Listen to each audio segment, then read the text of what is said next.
Food পান্ডা থেকে খাবার order করে আমার সাথে এমনটা হবে কখনো ভাবতে পারি নাই। চলো কি হয়েছিল বলছি তোমাদের।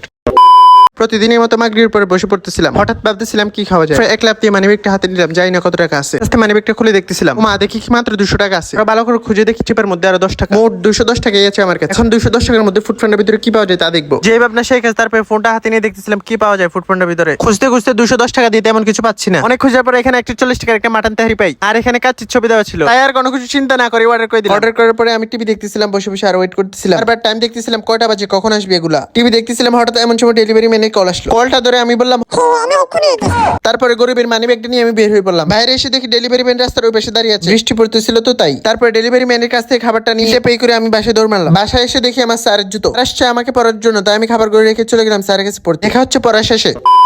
আর চলে যাওয়ার পর আমি খাবারটা হাতে নিয়ে দেখলাম অনেক ঠান্ডা হয়ে আছে। তারপর আমি প্লেটে ডেলি নিলাম গরম করার জন্য। আমার ছবিতে দেখেছিলাম কাচ্ছি, আর এখন দেখি কাচ্ছি না। তো আর কি করার, এগুলো প্লেটে ডেলি গরম করতে দিয়ে দিলাম ওভেনের ভিতরে। 1.5 মিনিটের মতো টাইম দিয়ে দিই গরম হওয়ার জন্য। গরম হওয়ার পরে এখন আমি খেতে বসে পড়লাম। আপনারা কেউ খাবারের দিকে তাকাই না, আমার দিকে তাকান। আচ্ছা যাই হোক, এখন আমি খাই। আপনার ভিডিওতে লাইক করে চ্যানেলটি সাবস্ক্রাইব করে দেন। দেখা হবে অন্য কোনো ভিডিওতে। টাটা।